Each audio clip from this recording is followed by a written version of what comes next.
ये है 13/9/65 का प्रातः क्लास। रिकॉर्ड चला है भोलेनाथ से निराला कोई और। मीठे मीठे बच्चे जानते हैं कि बाप की तीरी पर बहिष्ठ है।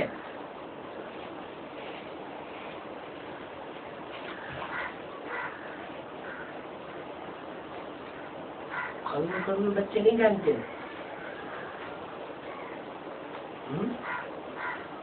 तो मीठे मीठे बच्चे जानते हैं। क्यों?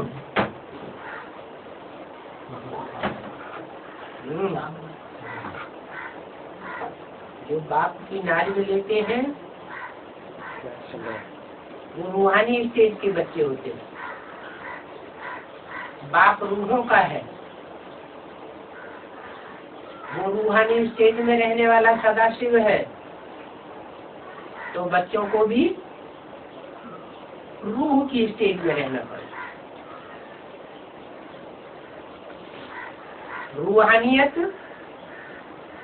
चेहरे से, चलन से और बोल से देखने में आती है। तो ऐसे मीठे मीठे बच्चे जो दूसरों को मिठास ही देते हैं, वो बच्चे जानते हैं कि बाप की तीरी पर, ये हाथ की हथेली फूल की बात नहीं है, ये बुद्ध रूपी हथेली की बात है। बुद्ध रूपी हथेली में बाप बहिष्ठ लेकर आया है, क्योंकि बाप रचयिता तो जरूर नई दुनिया आत्मा स्वर्ग ही रचेंगे।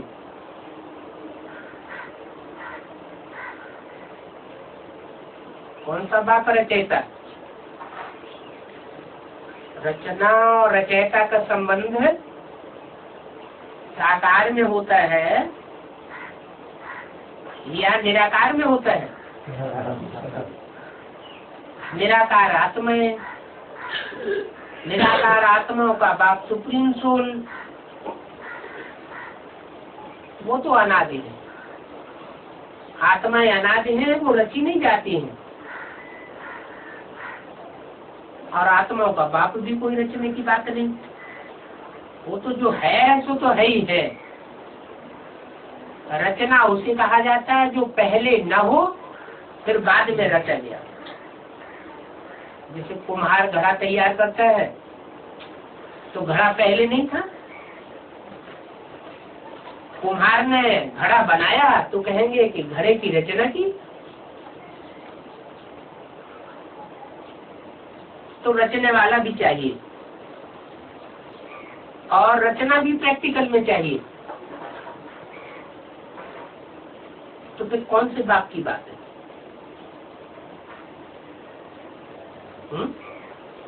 बाप रचयिता तो जरूर नई दुनिया या स्वर्ग ही रचेंगे। सुप्रीम सोल बाप वो नई दुनिया रचता है, या जब कोई साकार में प्रवेश करता है तब नई दुनिया का रचयिता बनता है। साकार में प्रवेश करता है तब साकारी नई स्वर्ग की रचता है। बच्चों के लिए सुखी ही रचेंगे। कलयुग की दुनिया में आता है, कलयुग के अंत में, उस समय दुनिया में सुख नाम की चीज नहीं होती। तो जो चीज नहीं होती है उसको आकर के रचता है। बाप बच्चों की चाहना रखते हैं। परमात्मा की भी बाप है। जी क्यों लगा दिया है? भी कब लगाया जाता है? आल्सो। इसका मतलब कोई दूसरा भी है। तो परमात्मा की भी बाप है, तो तो फिर दूसरा यहाँ कौन है, किसकी तरफ इशारा है?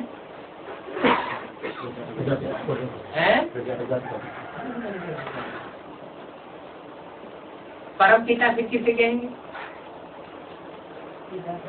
परम पिता, परमात्मा। परम पिता परमात्मा ऐसे थोड़ी कहते परमात्मा परम पिता, क्या कहते? परम पिता परमात्मा। जैसे कहते हैं शिव शंकर, तो पहले शिव फिर शंकर। माना जो बड़ा है, मुख्य है, वो पहले, और जो गौण है वो बाद में। तो बिंदु बिंदु आत्माओं का पिता वो सब का पिता है। कीट, पशु, पक्षी, मनुष्य सब आत्माओं का पिता है, उसका कोई पिता होता नहीं। और फिर परम पिता के बाद नंबर आता है परमात्मा। आत्मा कैसी? परमात्मा। किससे भेंट की गई? कंपैरिजन किससे किया गया? आत्माओं के साथ। आत्माओं के साथ कंपैरिजन कब किया जाएगा? समान के साथ कंपैरिजन किया जाता है, या जिसका कोई तालमेल ही न बैठता हो उसके साथ कंपैरिजन किया जा सकता है। सुप्रीम सोल का किसी के साथ तालमेल नहीं बैठता, उसके लिए ये कंपैरिजन नहीं है। उस आत्मा के लिए कंपैरिजन नहीं है। क्या? परम आत्मा। क्योंकि वो तो जन्म मरण के चक्र से ही न्यारा है, अब उगता है, अब करता है। वो अगर कुछ करेगा पाप पुण्य तो उसको भोगना भी पड़ेगा। तो भेंट होती है आत्माओं की आत्माओं के साथ, तब उन आत्माओं के बीच में कोई परम पार्टधारी है। वो कौन है?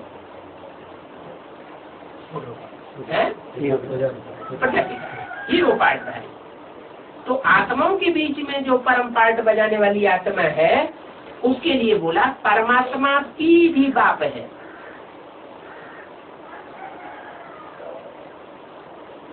परम पिता तो बाप है ही, लेकिन वो जब इस सृष्टि पर आकर के साकार में प्रत्यक्ष होता है, तो जिसके द्वारा प्रत्यक्ष होता है वह परमात्मा है। वो परम पिता है और वो परमात्मा है। तो वो भी बात है, ये तो सब मानते हैं। सिर्फ विद्वान आचार्य सर्वव्यापी कह देते हैं। क्या? तो विद्वान आचार्य जो है वो सब प्रजापिता बन के बैठ जाते हैं। वो ये बात नहीं मानते कि एक ही मुकर्रर रस में परमात्मा आता है और एक ही मुकर्रर रस के द्वारा परमात्मा संसार में प्रत्यक्ष होता है। अगर वो इस बात को मान ले तो उनको घाटा क्या है? सिर्फ विद्वान आचार्य जो नहीं मानते हैं कि परमात्मा एक व्यापी है, वो सर्वव्यापी मानते हैं। अगर वो एक व्यापी मान ले तो उनको क्या घाटा आता है?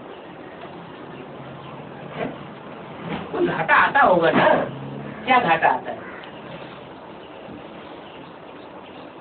अगर वो एक में व्यापक मान ले, एक में ही व्यापक माने, सर्वव्यापी न माने, तो फिर उनकी कोई बात सुनेगा नहीं, क्योंकि उनकी सुप्रीमेसी खत्म हो जाती है। अब उनको तो अपनी बात चलानी है, अपनी मनमत सुनानी है, इसलिए वो ये बात मानने के लिए तैयार नहीं होते कि परमात्मा एक व्यापी होकर के आया। ये विद्वान आचार्य ये बाहर की दुनिया की तरफ इशारा किया है, ये पहले ब्राह्मण बच्चों की तरफ इशारा किया है। ब्राह्मण बच्चों के अंदर भी ऐसे ऐसे विद्वान आचार्य हैं, वो ये बात मानने के लिए तैयार नहीं है। क्या? कि सुप्रीम सोल बाप एक मुकर्रर रस में प्रत्यक्ष होता है। वो सर्वव्यापी कह देते हैं। अंग्रेजी में भी कहते हैं सब आपस में भाई भाई।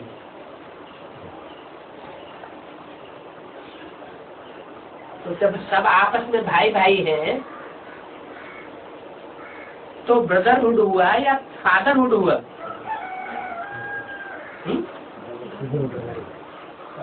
सब भाई भाई है ना, तो उनका बाप एक चाहिए ना। परंतु अंग्रेजी में जो कहने वाले हैं क्रिश्चियंस मोस्टली, उनकी आत्मा पर दृष्टि नहीं जाती है, क्योंकि वो आत्मिक स्वरूप को जानते ही नहीं।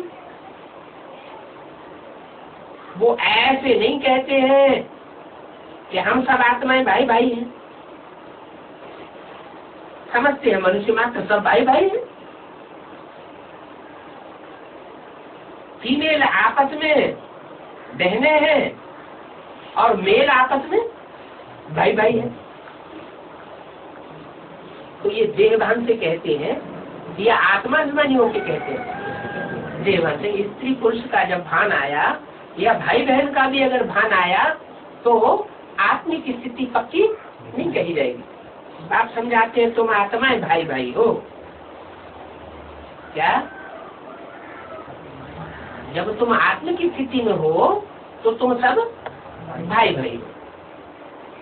ये तुम किसको कहा? ब्रह्मा कुमार कुमारियों को कहा या शिववंशी बच्चे जो रुद्रमाला के मण के हैं उनको कहा? उनको कहा जो आत्मिक स्थिति वाले, जिनके स्त्री पुरुष की भान समाप्त हुआ पड़ा है या समाप्त होने वाला है। तो बाप उन बच्चों को मध्य करके उनसे बात करते हैं, तुम आत्माएं भाई भाई हो, बाप से वर्षा लेने के हकदार हो क्या? तुम जो रुद्र के बच्चे हो, रुद्रमाला होती है ना, उसमें सिर्फ मुख दिखाए जाते हैं, धड़ नहीं दिखाया जाता है, ये नीचे का या शरीर नहीं दिखाया जाता। माने उनमें देहभान, लास्ट स्टेज में उनमें देहभान नहीं रहेगा। जैसे परमात्मा शिव रूहानी स्टेज वाला है, ऐसे वो बच्चे भी रूहानी स्टेज वाले हों। तो ऐसे रूहानी बच्चे जो है वो आपस में जो भाई भाई है वो वर्षा लेने के हकदार हैं क्या? विष्णु के बच्चे हकदार नहीं है वर्षा लेने की। जो विजय माला बनेगी उस विजय माला में जो बच्चे होंगे वो वर्षा बाप का लेने के हकदार नहीं है। वो रानियों का वर्षा ले सकते हैं, राजाई का वर्षा नहीं ले सकते। ये रुद्रमाला के जो मणके हैं आत्मिक स्थिति वाले हैं वो परमात्मा बाप की राजाई का वर्षा लेने के हकदार, देश के बाप से सुख और शांति के वर्षे के हकदार हैं। सतयुग में शांति और सुख दोनों थे। भारत सुख धाम था तो बाकी सब शांति धाम में थे क्या?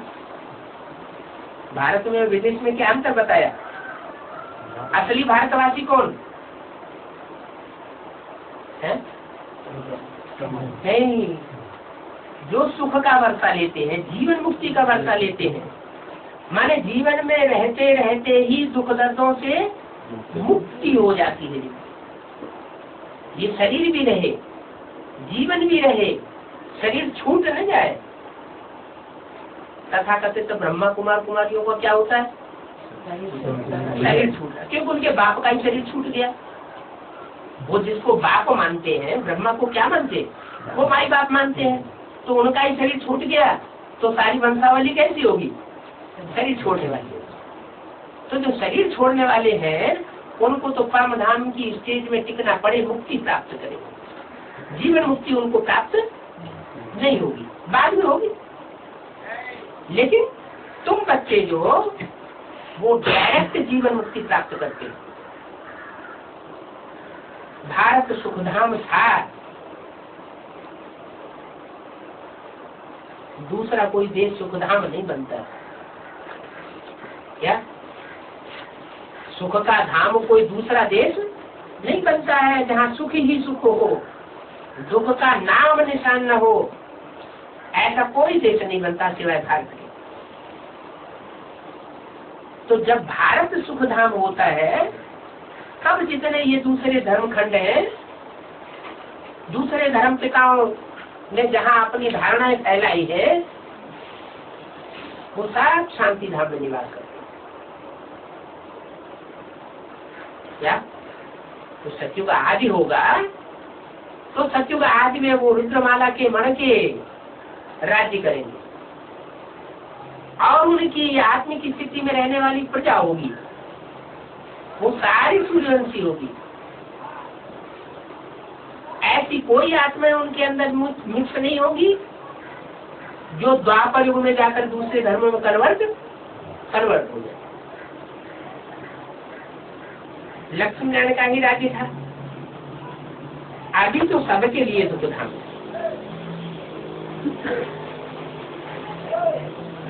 क्यों? सत्युग की आदि में सबके लिए सुख धाम था, अभी सबके लिए दुख धाम है। क्यों है? क्योंकि आदि में राजा थे लक्ष्मी नारायण और अंत में अब लक्ष्मी नारायण जो है, जो पहले नर नारायण थे, राजा थे, वो प्रजा बन गए। तो प्रजा के ऊपर प्रजा का राज्य है, राजाओं का राज्य नहीं है। बाबा कहते हैं ये प्रजा के ऊपर प्रजा का राज्य है, बेकायदे राज्य। इस बेकायदे राज्य में सुख शांति नहीं हो सकती। जहाँ कायदा है, ईश्वरीय कायदा, ईश्वरीय कायदा है राजाई का। जहाँ कोई राजाई नहीं है, कोई धनी धोरी ही नहीं है, तो वहाँ सुख शांति का सवाल होता ही नहीं। कोई शांति मांगे, बोलो ये कोई शांति राम थोड़े ही है जो तुम शांति मांगते हो। यहाँ तो थोड़ी देर हाथ पांव बांध करके कोई बैठ जाएंगे, बिंदी की याद में बैठ जाएंगे, थोड़े समय के लिए शांति हो जाएगी। वो भी जितनी उनकी प्रैक्टिस होगी निसंकल्पीय स्टेज में टिकने की, उतनी शांति हो जाएगी। बाकी सदाकाल की शांति तो यहाँ हो नहीं सकती, क्योंकि ये है ही अशांति धाम। दुख धाम में तो न सुख होता है और न शांति होती भी है तो अल्पकाल की होती। सत्य को कहा जाता है सुख धाम।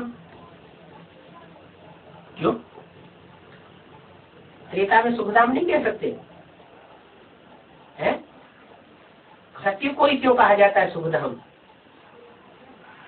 क्योंकि त्रेता में भी दो कलाएं आत्मा की कम हो जाएंगी। सत्युग में 16 कला संपूर्ण होते हैं, तो वहां सुखी ही सुख है।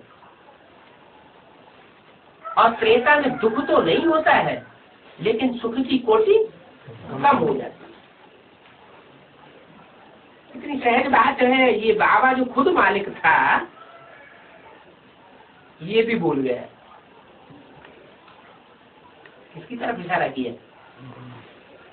है? ये है बाबा, ब्रह्मा बाबा की तरफ इशारा किया। शिव बाबा ने बोला कि यह बाबा जो खुद मालिक था, सत्युग में कृष्ण के रूप में जन्म लेगा, बड़ा होकर के नारायण बनेगा ना, 16 कला संपूर्ण नारायण बनेगा ना। तो जो खुद मालिक था यह भी भूल गया। 84 जन्म लेते लेते पतित बनना ही है, इनको भी पतित बनना है। तुम्हारी बुद्धि में है 84 जन्म हम ही लेते हैं। क्या ये तुम्हारी बुद्धि में है? क्यों? तुम्हारी बुद्धि में है, और यह जो मालिक था उसकी बुद्धि में नहीं है। क्यों? है? कम साल का बच्चे। हाँ, उनके 50 वर्ष कम हो जाते हैं। तो तुम्हारी बुद्धि में है कि हम 84 जन्म ही लेते हैं। उन सत्संगों में लाखों मनुष्य जाते हैं और करोड़ों सत्संग कराने वालों के फॉलोअर्स हैं। उनका एम ऑब्जेक्ट कुछ भी नहीं। क्या कॉलेज की पढ़ाई होती है, एम ऑब्जेक्ट होता है कि डॉक्टर बनेंगे, मास्टर बनेंगे, टीचर बनेंगे, वकील बनेंगे, जज बनेंगे। लेकिन ये जो गुरु लोग पढ़ाई पढ़ाते हैं उनका एम ऑब्जेक्ट कुछ भी नहीं होता। कौन से गुरु लोगों की बात की होगी? बाहर की दुनिया वालों की। बाबा बाहर की दुनिया वालों को पढ़ाई पढ़ा रहा है क्या? तो किन गुरुओं की तरफ इशारा किया है? ब्राह्मणों की दुनिया में जो सत्संग लगाए रहे हैं, मेगा प्रोग्राम कर रहे हैं, कॉन्फ्रेंस कर रहे हैं, बड़े बड़े मेले लगाते हैं, उनमें जो भाषण करते हैं, उन भाषण करने वालों से पूछो तुम्हारा एम ऑब्जेक्ट क्या है, तुम क्या बनना चाहते हो और क्या बनाना चाहते हो, तो क्या बताएंगे? नर से नारायण बनेंगे। वो कहते हैं कि हम नर से नारायण इसी जन्म में बनेंगे। वो दीदी दादियाँ जब भाषण करती है तो ये बात बताती है कि यहाँ जो पढ़ाई पढ़ाई जाती है प्रजापिता ब्रह्मा कुमारी ईश्वर विश्वविद्यालय में, वो इसी जन्म में नर से नारायण बनाती है। अगले जन्म छोड़ जाओ, अगले जन्म। अब ऐसा कोई बुद्धू स्टूडेंट होगा है जो ये समझ के बैठ जाए कि डॉक्टरी की पढ़ाई हम इस जन्म में पढ़ेंगे, वकालत की पढ़ाई हम इस जन्म में पढ़ेंगे और अगले जन्म में जाके डॉक्टर और वकील बनेंगे? कोई पढ़ेगा? तो वहाँ कोई एम ऑब्जेक्ट होती नहीं। वो देहधारी धर्मगुरु लोग जो पढ़ाई पढ़ाए रहे हैं ब्राह्मणों की दुनिया की ही बात है। क्यों? बाहर की दुनिया की बात क्यों नहीं?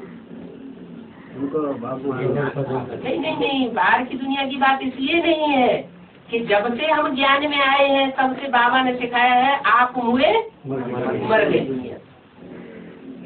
हम तो उस पुरानी दुनिया जो भस्म होने वाली दुनिया है हम उससे हमने अपने को खत्म कर दिया। हमारा उस दुनिया से अब कुछ लेना देना नहीं है। भस्म होने वाली दुनिया में हमारी बुद्धि आंख नहीं जाती।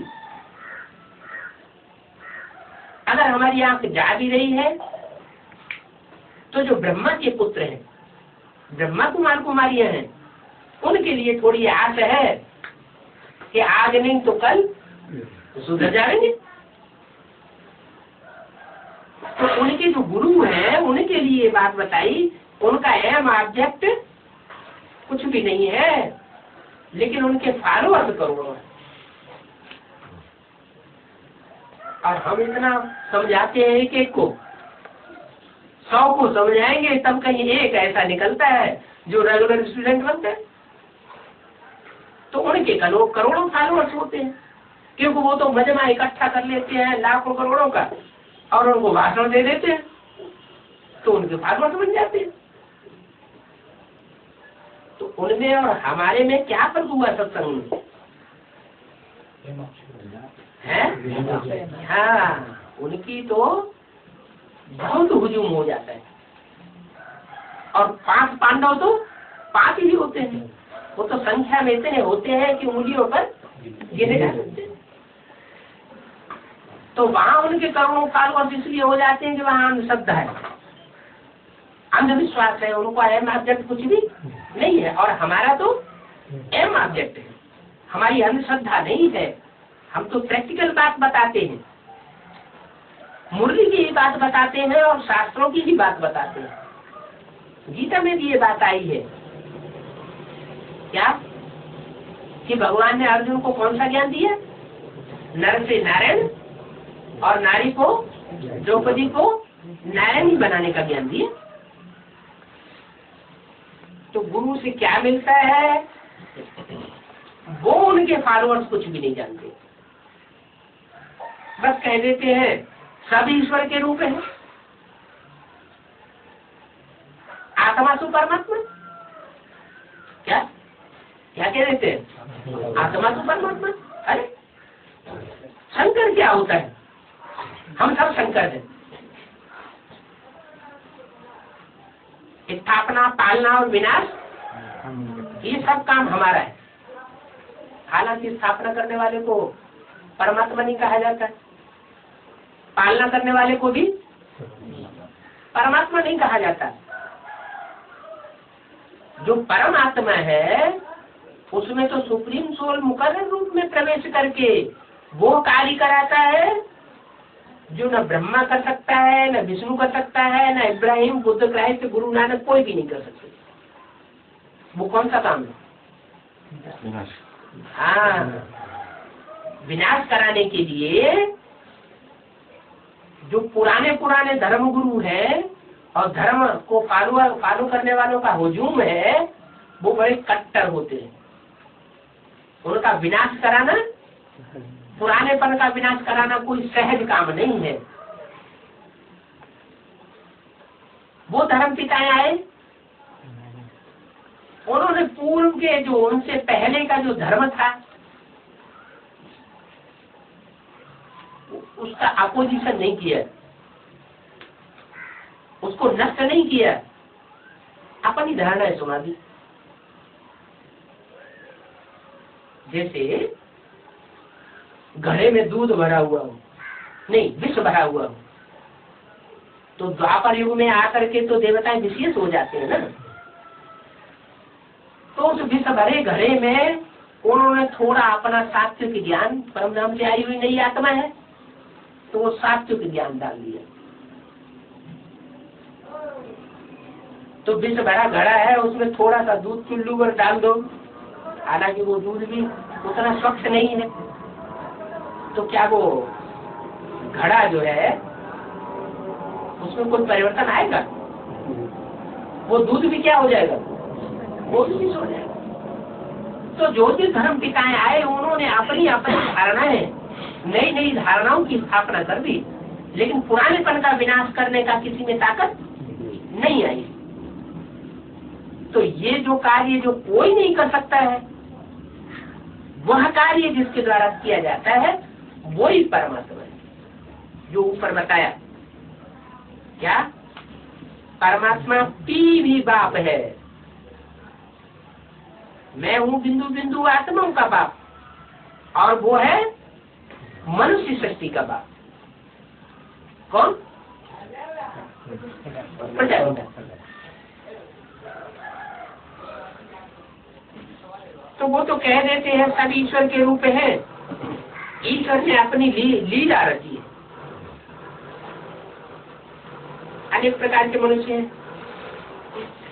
माया की तुल संवादी दुनिया में बहुत है। क्या कहा है? माया की तुल संवादी। ये तुल संवादी कहाँ से आ गया शब्द? है? पहले कभी सुना? नहीं सुना? नहीं, कैसे सुन? चलिए पहले तुल संवादी का अर्थ भी बताया है। वो माया की तुल संवादी क्यों बता दी? तुलसी का नाम नहीं सुना? सुना है? क्या सुना? तुलसीदास है? तुलसी दो प्रकार। हाँ, तुलसी जो है वो महारानी तो कही जाती है। क्या? महारानी तो है। जैसे राधा को महारानी कहते हैं, ऐसे तुलसी को भी महारानी कहते हैं। लेकिन तुलसी दो प्रकार की होती है, एक काली तुलसी और एक हरित तुलसी। एक के काले काले पत्ते होते हैं और एक के हरे हरे पत्ते होते हैं। जो काली तुलसी होती है वो जंगल में पनपती है। क्या? जहाँ जहाँ कांटों का जंगल होगा, तो दुखदाइयों का जंगल होगा, वो उन्हीं के साथ ही पनपेगी। क्या? वहीं पनपेगी। ऐसे खूंखार जानवर जो चीड़ फाड़ के खा जाए, उस माहौल में पनपती है। और उसको अगर ला करके घर परिवार के जीवन में रख दे तो नहीं पनपती। और हरित तुलसी जो होती है वो घर घर में, आंगन आंगन में रखी जाती है। वो घर परिवार में पालना ले लेती है, रहती है। ये है कहाँ की बात? एडवांस पार्टी में, ब्राह्मण की दुनिया में। जब एडवांस पार्टी की शुरुआत होती है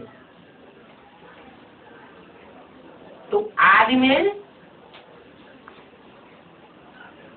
कोई एक कन्या कहो, माता कहो, वो ऐसी निकलती है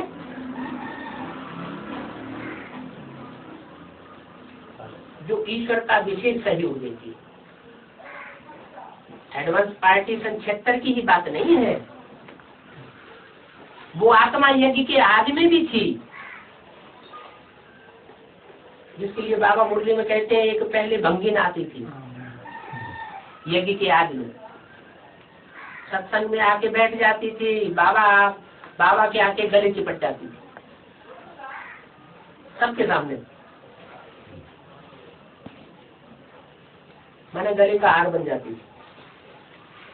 क्या गले का हार बन जाना माने माला में नंबर तो क्या, तो ऐसा जो पार्ट बजाने वाली थी उसको बाद में भंगी लोग इकट्ठे हुए और झगड़ा करके उसको ले गए। तो 76 में भी वो आत्मा दोबारा जन्म लेकर के आती है और फिर शुरुआत में फाउंडेशन उसी के द्वारा पड़ता है, जिसको दुनिया ठुकराती है। बाप उसको हरिजन को क्या करते हैं, गले लगाते हैं। हरिजन किसे कहते हैं, सूत्रों को हरिजन कहते हैं ना। तो बाप आकर के उनको गले लगा लेते हैं। लेकिन आज की गवर्नमेंट में भी देखा जाता है, क्या देखा जाता है, हरिजनों को गवर्नमेंट में ऊंचे ऊंचे पदों पर रखते जा रहे हैं, और जो सवर्ण लोग हैं, ऊंची कास्ट के लोग, जिनका ऊंचा कुंड माना जाता है समाज में, उनको प्रेफरेंस नहीं दे रहे। तो रिजल्ट क्या हो रहा है, जो शासन तंत्र चल रहा है उसमें भ्रष्टाचार बढ़ रहा है। वो तो भ्रष्टाचार कहते हैं पैसे के लेन देन को। हम ब्राह्मण की दुनिया में भ्रष्टाचार किसको कहा जाता है?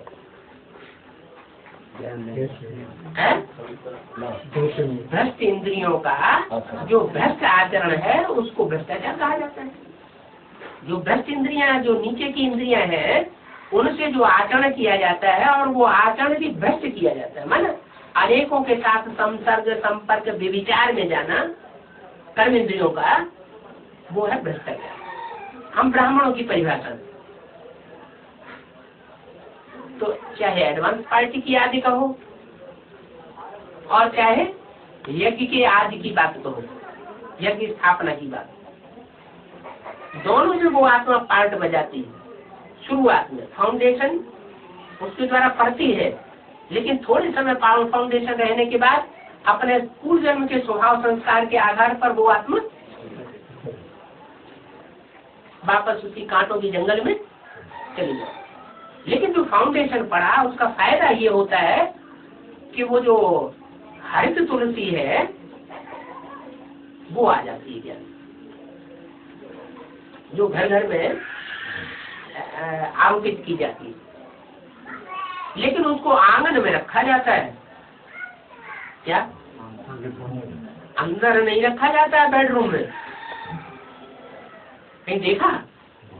तुलसी को कभी बेडरूम में नहीं रखा जाता, बाहर बैठती है। क्यों?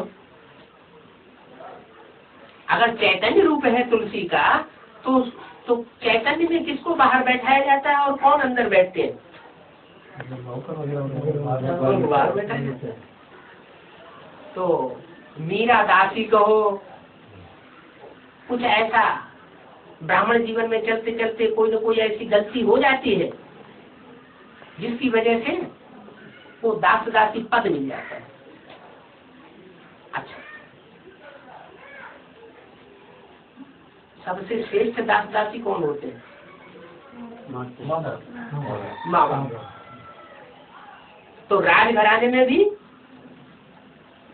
दो प्रकार की महारानियां गाई हुई है।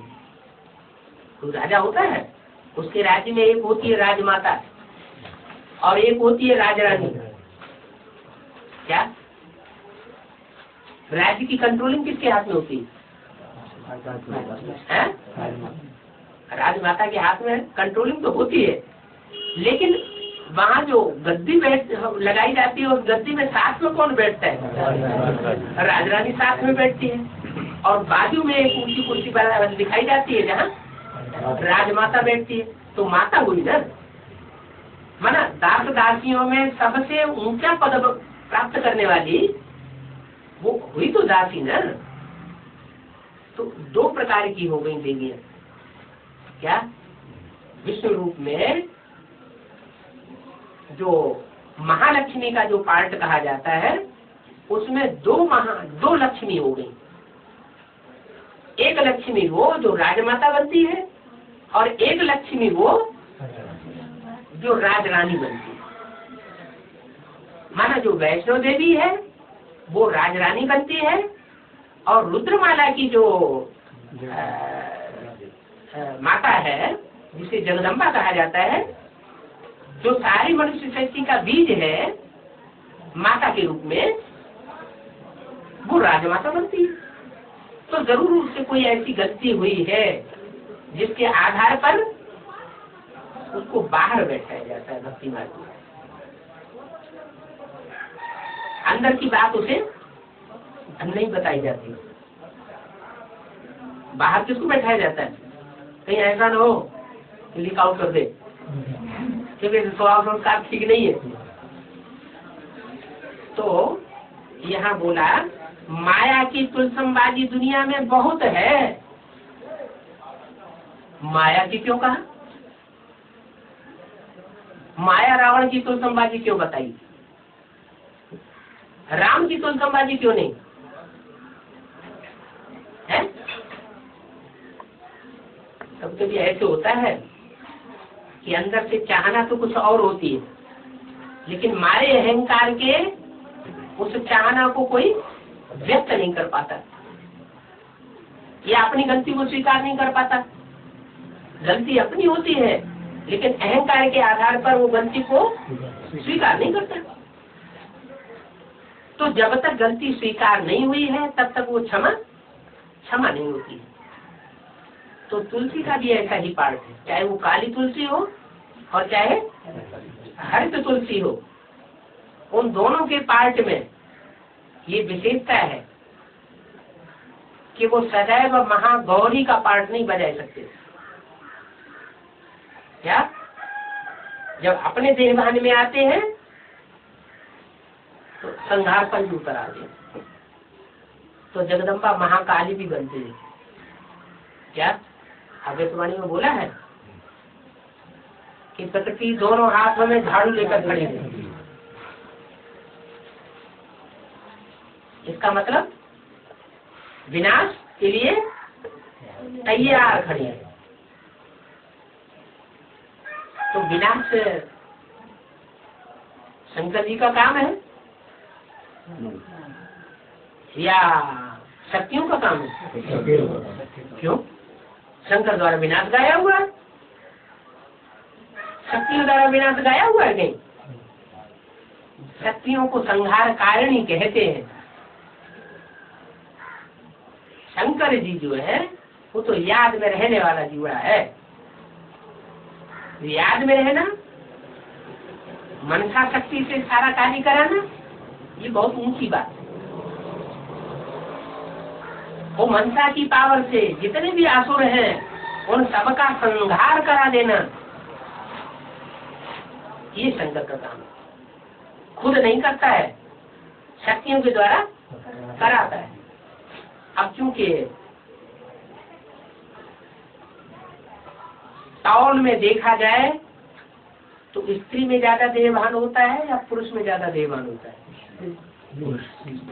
देह का होना ज्यादा किसको होता है? स्त्री जाति में देह का होना ज्यादा होता है। इतना ज्यादा होता है कि वो उसके सामने पुरुष को झुकना पड़े। स्त्री कोई ऐसी स्टेज होती है जहाँ स्त्री झुकती नहीं। कोई सुपर का पुत्र होगी तो वो दूसरी बात है ना। तो वो भी एक प्रकार का जो देहभान है, वो देहभान को त्याग नहीं पाती पूरा। मैंने जैसे चलाया जाए वैसे नहीं चल पाती। तो वो तुलसमबाजी बाबा ने शब्द बोला कि माया की तुलसमबाजी दुनिया में बहुत है। ये सारी दुनिया में जो भी माया की तुलसमबाजी बनाने दिखाने वाले हैं वो बहुत है, थोड़े नहीं है। यहाँ बाप कहते हैं बच्चे में तुमको फिर से वो ही सहज राजयोग सिखा रहा हूँ। कौन सा? जो यज्ञ के आज में सिखाया था वो ये फिर से सिखा रहा हूँ, जिससे तुम फिर से राजाई प्राप्त कर सकते हो।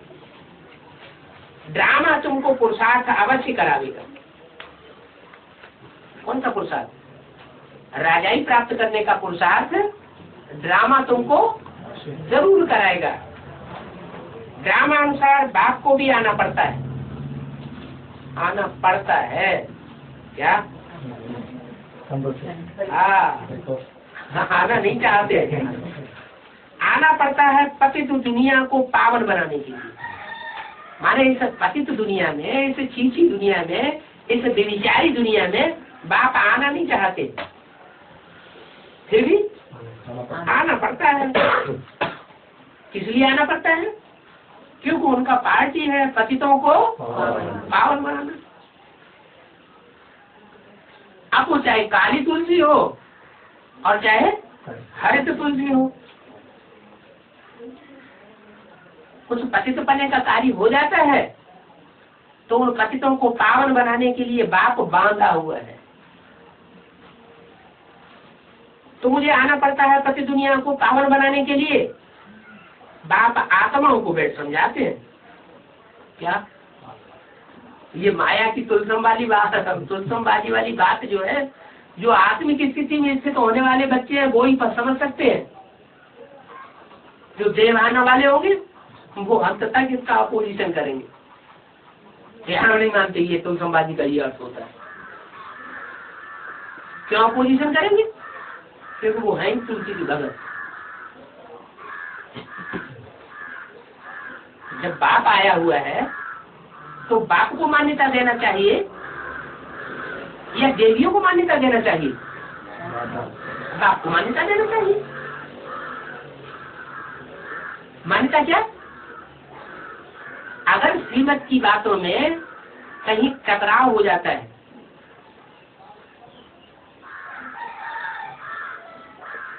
माता की श्रीमत ये है या ब्रह्मा कुमारी की श्रीमत ये है या प्रजापिता ब्रह्मा कुमारी की श्रीमत ये है और बाप ये कहता है, तो कौन सी बात माननी पड़ेगी? बाप की बात माननी पड़ेगा। अगर बाप की बात को ठुकराते हैं तो बनते में कटौती हो जाती है। इसीलिए मुरली में बोला है कि देवी की पुजारी है रावण समुदाय। क्यों बोला? क्योंकि वहां से शुरुआत होती है रावण के अनेक मतों की। अगर एक बाप की ही मत पर चलते रहे तो राम संप्रदाय ही बने रहे, रावण का राज्य आए ही नहीं। लेकिन ब्राह्मणों की संगम की दुनिया में ये फाउंडेशन पड़ ही जाता है ड्रामा के अनुसार। क्या बेसिक नॉलेज में भी अम्मा चिल्लाते रहे और अम्मा ने शरीर छोड़ दिया तो भी अभी अम्मा की मुरली। और एडवांस नॉलेज में भी ऐसे बहुत हैं, ढेर हैं कि अम्मा की पूरी ही दुर्गति हो गई, पूरी रावण की जेल में चली गई, अभी भी क्या चिल्लाते रहते हैं? अम्मा जगदम्बाई जगदम्बा। इसलिए मुरली ने बोल दिया कि देवी के पुजारी है रावण संप्रदाय। वो क्यों अम्मा चिल्लाते हैं? जब बाप से सारी सब प्रकार की प्राप्ति होती है तो अम्मा क्यों चिल्लाते हैं? है? नहीं, वो बाप के प्रति मोह नहीं हो सकता। वो इसलिए चिल्लाते हैं कि वो अपनी गलत बातें मनवाने के लिए अम्मा को जल्दी राजी कर लेते हैं।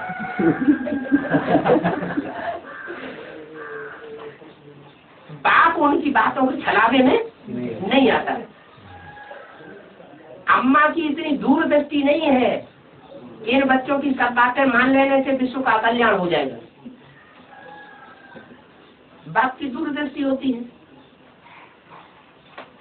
तो बाप त्रिमूर्ति के चित्र में सत्य रूप में बैठा हुआ दिखाया गया और माँ ब्रह्मा लूज रूप में बैठी दिखाई गई। दुनिया में भी देखा जाता है, बच्चा कितना भी हत्यारा हो, लुच्चा लफंगा हो, दुष्ट हो, माँ उसको अपनी गोद से अलग नहीं करना चाहती। और बाप देखेगा बच्चा अपने कंट्रोल में नहीं है, दुष्टता देने वाला है, दूसरे भाई बहनों को तंग करने वाला है, धुनाई कर देगा। तो ये जितने भी दूसरे धर्मों के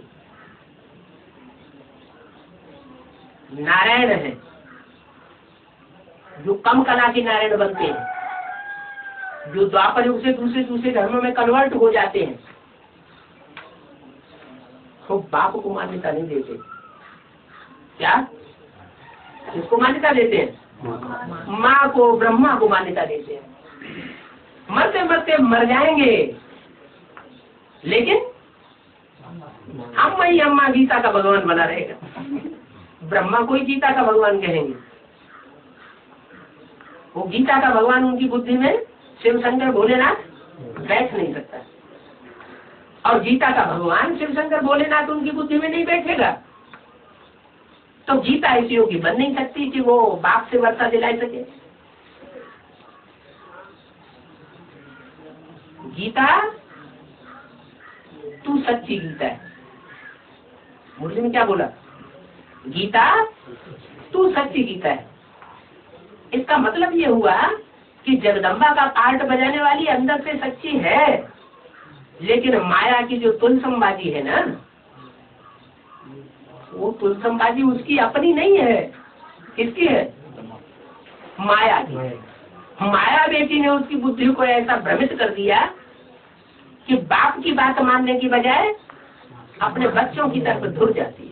यज्ञ के आज में भी ऐसे हुआ था। विनाश ज्वाला ये की कुंड से प्रज्वलित हुई थी। बाप, ब्रह्मा और ब्राह्मण बच्चे निमित्त बन गए। कोई ने माँ का पक्ष लिया और कोई ने बाप का पक्ष लिया। जो बाप का पक्ष लेने वाले थे वो सूर्यवंशी बच्चे जो थोड़े से थे यज्ञ के आदमी, वो चले गए, क्योंकि उस समय नारिश तो थी नहीं। और जो माँ को फॉलो करने वाले बच्चे थे, वो तो 7 नारायणों की जो प्रजा है वो तो ढेर सारी होती है, 7 धर्मों की। एक धर्म से कनेक्टेड 12 श्रेष्ठ आत्माएं निकलती हैं मालूम है। 12 सत्य कितने? 84। तो ये 84 जमघंट हैं दूसरे धर्मों के। इनकी बुद्धि में ये बात बैठती नहीं है क्या कि परमात्मा बाप पतित पावन है, संघ के रंग से पतितों को पावन बनाने वाला है। और वो अंत तक इस बात का अपोजिशन करते हैं। कौन? घंट।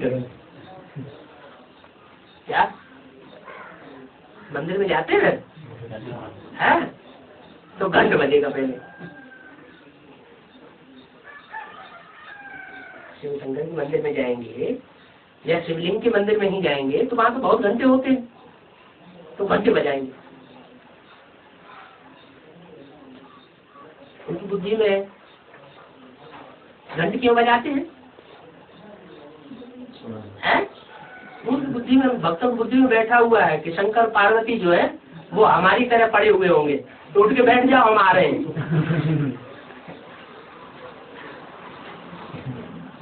भक्त तो भक्त है। तो दूसरे धर्मों में जो कन्वर्ट होने वाली जो भी आत्माएं हैं ब्राह्मण परिवार में, वो सब भक्त है। और ज्ञानी आत्माएं सूर्यवंशी। सूर्यवंशियों को जो वर्ण करते हैं वो चंद्रवंशी भी वर्ण करने के बाद सूर्यवंशी बन जाते हैं। तो ये दो ग्रुप हैं, सूर्यवंश और चंद्रवंश। जब झगड़ा शुरू होता है तो चंद्रवंश भी विरोधी बन जाते हैं, क्योंकि ज्ञान चंद्रमा स्वतः ही विरोधी बन जाता है। चंद्रमा में सूर्य में क्या फर्क विशेष देखने में आता है? ऊपर दिखे जाता है। हाँ, चंद्रमा की रोशनी कम और ज्यादा होती है और सूर्य की रोशनी कम और ज्यादा होने का सवाल नहीं है, माना वो अनिश्चय बुद्धि नहीं होता है। और चंद्रमा नीचे ऊपर होता है। सबसे जास्ती जन्म कौन लेता है, ब्रह्मा या कोई दूसरी आत्मा है? सबसे जास्ती जन्म मरण के चक्र में कौन आता है? निश्चय अनिश्चय के चक्र में कौन आता है? ब्रह्मा। तो ब्रह्मा की सोल अभी भी निश्चय अनिश्चय के चक्र में आ रही है। भले वो बीज रूपी तेज धारण करके प्रजापिता में प्रवेश करती है, और प्रवेश करने के बाद भी जैसे ही वो प्रवेशता से मुक्त होती है, वो गुजराता में प्रवेश कर जाती है सूक्ष्म शरीर से, तो देवान आ जाता है। सूक्ष्म देवान भी होता है। तो सूक्ष्म शरीर से जब वहां प्रवेश करती है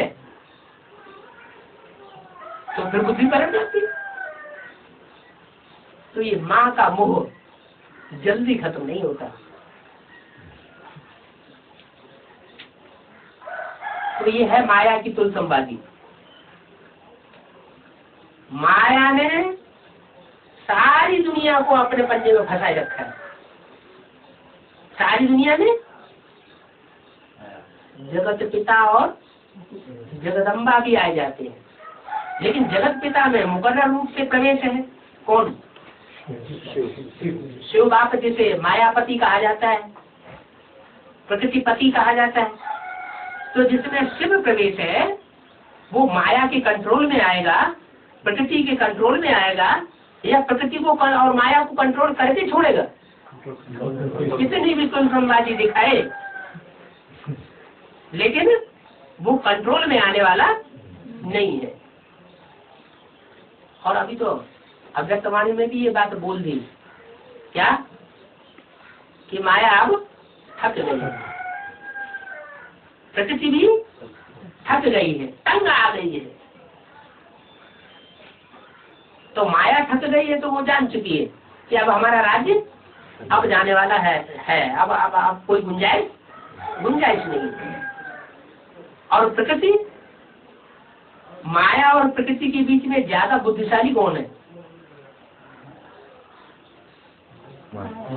माया बुद्धिशाली, इतनी बुद्धिमान है कि वो ऐसा पांखा फेंकती है कि अगर हम पाप से नहीं मिल सकते तो हम किसी को नहीं मिलने देंगे। चाहे तुम भक्ति करो चाहे भट्टा करो।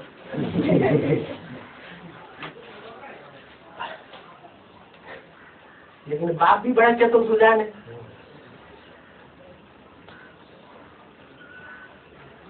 माया कितनी भी तुल संवादी फैलाए, लेकिन बाप बच्चों से मिलकर के ही रहेगा, क्योंकि मुरली में बोला हुआ है फादर है और फादर से कहे, सिर्फ कहे और कभी मिले ही नहीं, वो फादर कैसे हो सकता है?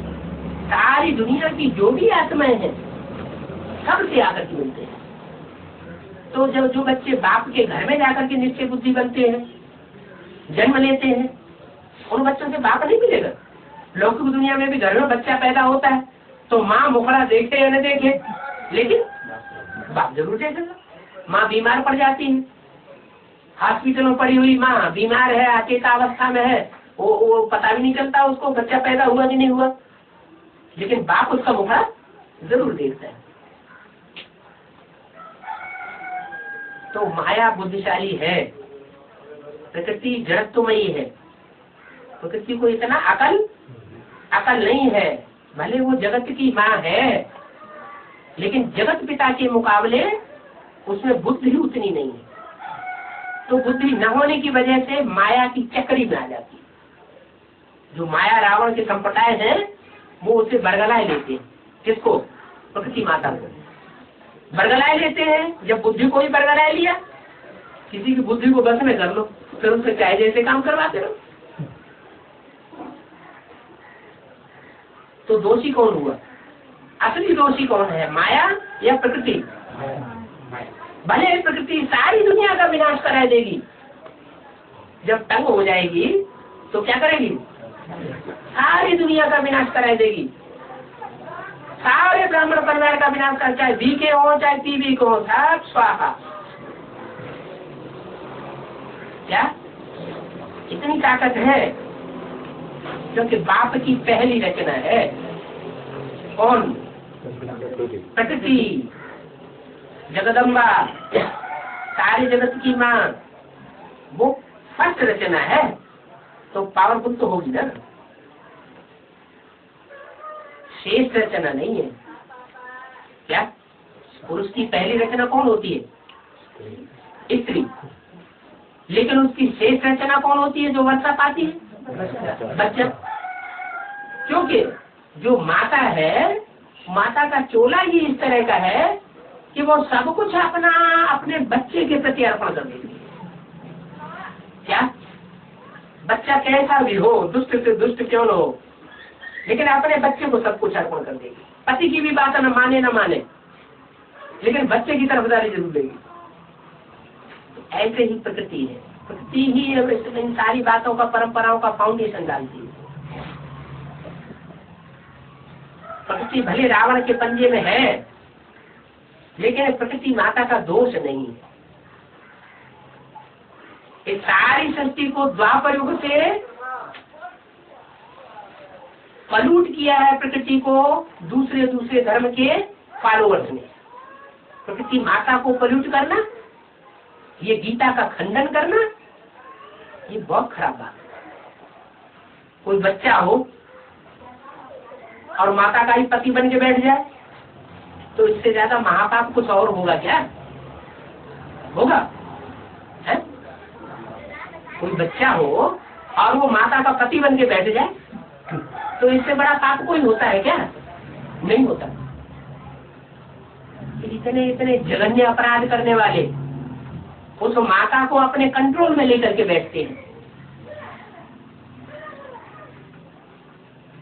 और जब ये बात बोली जाती है मुरली में कि सीता अभी रावण की जेल में, तो कहते हैं हम नहीं इस बात को मान सकते,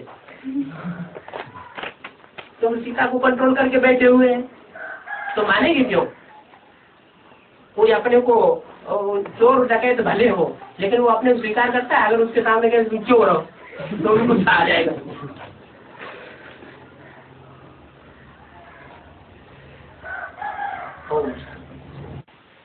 क्लास में जब भट्टी न करने वाले बैठे हुए होंगे तो बाबा की मुरली का ढब बदल जाएगा। जितने ज्यादा ऐसे लोग बैठे हुए होंगे उतना ढब बदल जाएगा।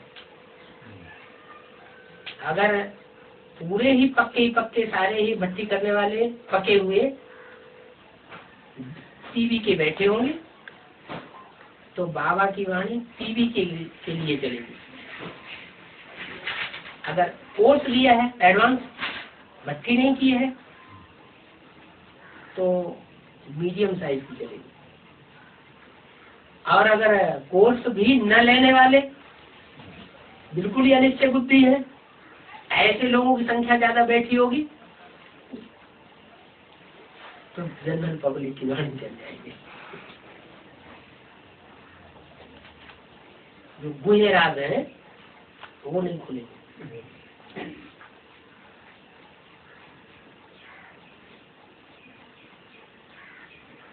तो इसलिए ये कहा जाता है कि जो भक्ति किए हुए लोग हैं वो ही बाबा से मिले और वही बाबा की क्लास में बैठे, तो वाणी जो है वो तेज और तर्राट से।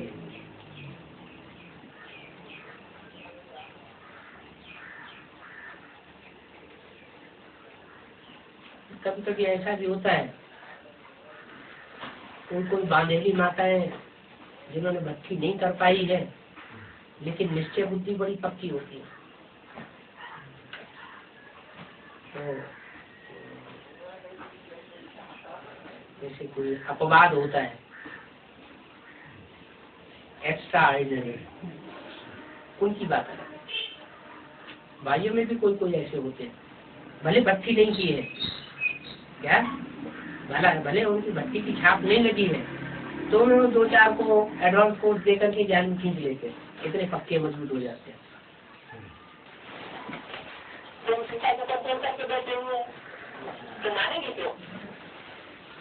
अपने को जोर करने से डाले